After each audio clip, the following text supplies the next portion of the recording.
Mildred Hanks fashioned herself an attractive woman.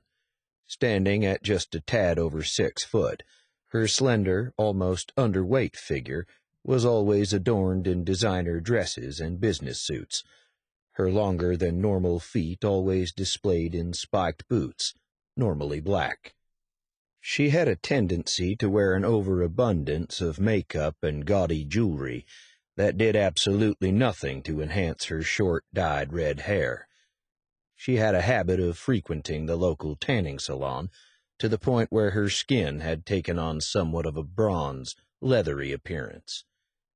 The word around Townsend and Maryville was that she had gone through 3 husbands, all of whom had left her. Apparently no man could stand to live with her. She was widely known in and around Blount County as a career woman, a 56-year-old questionable diva who drove back and forth through the surrounding counties in her jet-black Thunderbird convertible. She had been self-employed by the Tri-County Real Estate Company for 18 years and held the distinction of being their best salesperson year in, year out. Her trademark in the local real estate market was that she always sported a long white silk scarf. She was quite involved, especially in the Maryville area. She was a member of a fiction book club, an active member of the Blount County Gardeners, and was president of Women in Business, a local women's organization. Many of the local women, especially other career women, were pushing her to run for public office. She knew everyone who held any importance, was very well connected with business owners, and was known as a tough woman, a woman who wouldn't take any crap from anyone. She had the perfect personality to become a politician. It was late Friday morning, Mildred looking forward to a long, relaxing weekend. It was June, not a great month for selling real estate in the Smoky Mountains region.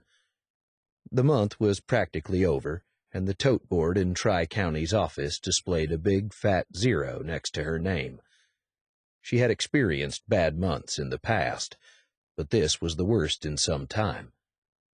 She was taking a few days off in order to regroup. She had slept in, something she normally did not do, fixed herself a breakfast of Eggs Benedict, a peach yogurt, and to top things off, a Bloody Mary in a tall glass.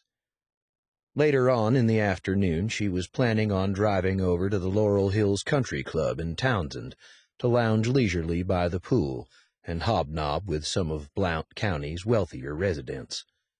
Dressed in bright pink skin-tight pants, a pale pink cashmere sweater, and white fur-lined heeled slippers, she lit up a cigarette and walked from the kitchen to her spacious living room. Picking up a multiple listing guide, which she intended to take with her to the pool, she was interrupted by the ringing of the phone on the round Italian marble table next to the couch. Picking up the receiver, she answered, "Hello?" The man's voice on the other end of the line responded, "Good morning. Is this the Hanks residence?" "Yes, it is. Who may I ask is calling?" "My name is Owen Webb. I'm calling for a Mildred Hanks. I'm new in the area, and I'm looking for a 3-bedroom log home. An acquaintance of mine told me that she is the best real estate agent in the Smoky Mountains region." Mildred smiled, taking a long drag on her cigarette. "You're speaking to Mildred, and you have called the right person. It just so happens at the current time I have 2 log homes listed. Only one of them is a 3-bedroom. Are you set on 3 bedrooms, or could you live with 2? "Depending on where the home is," said Owen, "and how it is set up, I might be able to get by with 2 bedrooms. I'm single. I need a master bedroom, then an extra for guests. The 3rd bedroom is going to be utilized for office space. If there is enough room someplace else in the home, I suppose I could get by with 2. "What price range are we looking at?" "Price is not an issue with me. If I find what I want, I'll write a check. I'm rather picky about the home where I live. That's why I wanted to contact a no-nonsense agent. According to my friend, that's you." Always interested in referrals, Mildred inquired, "What is your friend's name? I never forget a past client." "Carlos Mendoza is his name," answered Owen. Mildred, looking toward the ceiling, made a confused face, commenting, "I don't recall ever selling a home to a Mendoza family." Owen corrected her. "You didn't sell the home to Carlos. A few years ago, one of his friends was a client of yours. I can't remember the name, but Carlos told me that she was very happy with the job you did for her. Besides that, I've seen your for sale signs in a number of front yards. Listen, do you think we could connect today? I'm really itching to get settled in." "Well, I wasn't planning on working this weekend. I was just going to drive over to the country club and spend the afternoon. But a good agent, as they say, is always on duty. What would be convenient for you?" "I'd hate to ruin your weekend, but I really want to get moving on this. Would it be possible for us to meet today?"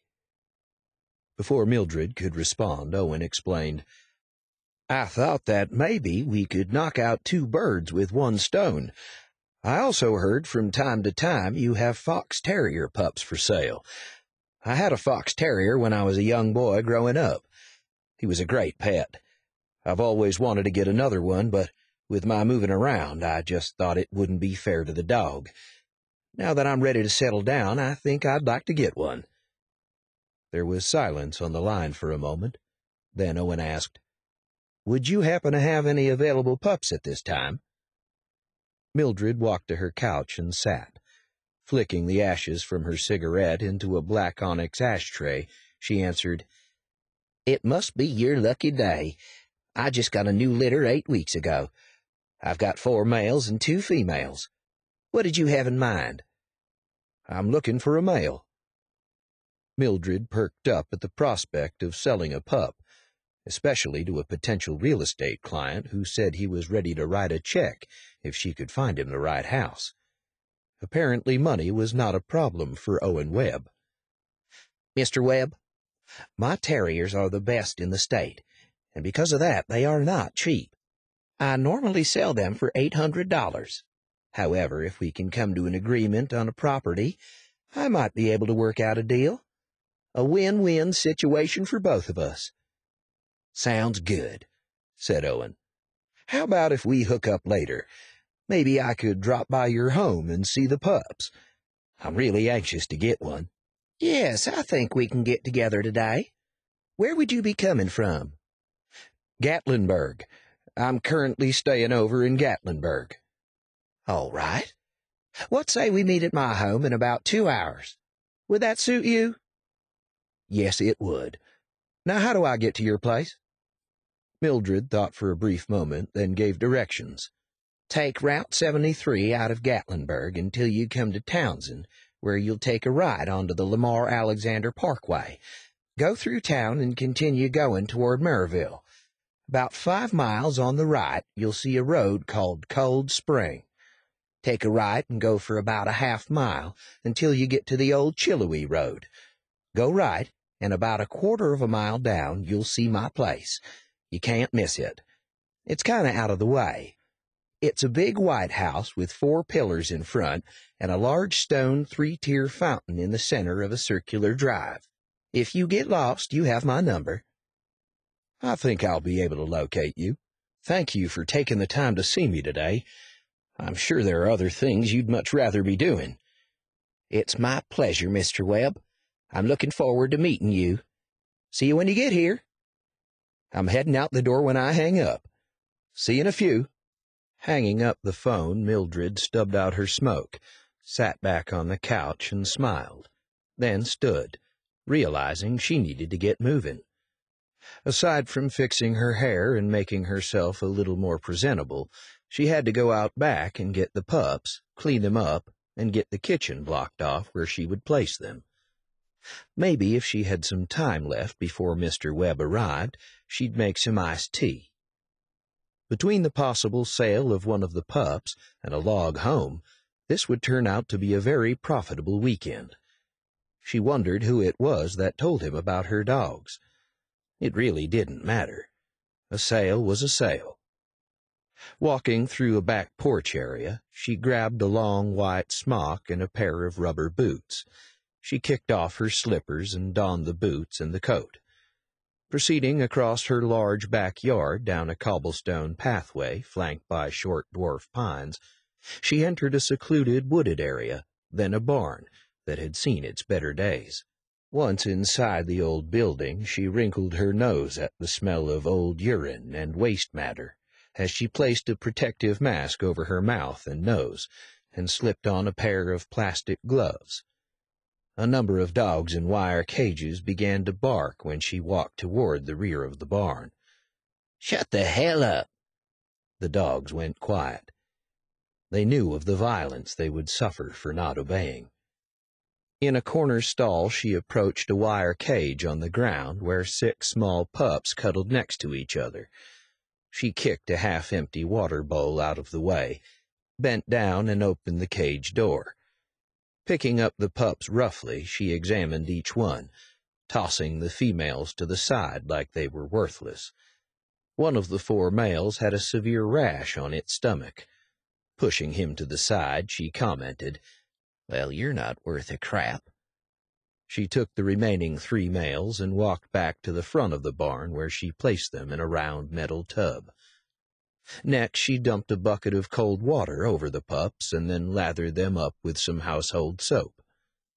Minutes later, after rubbing the soapy solution over the pups, she dried them off with a hairdryer that was hanging next to the barn door.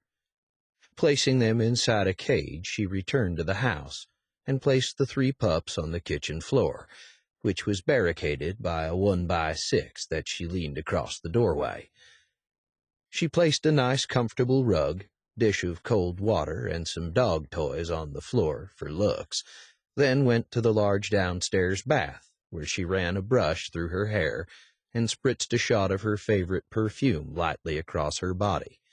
Looking at the walnut grandfather clock next to the fireplace, she thought that she had time to whip up some iced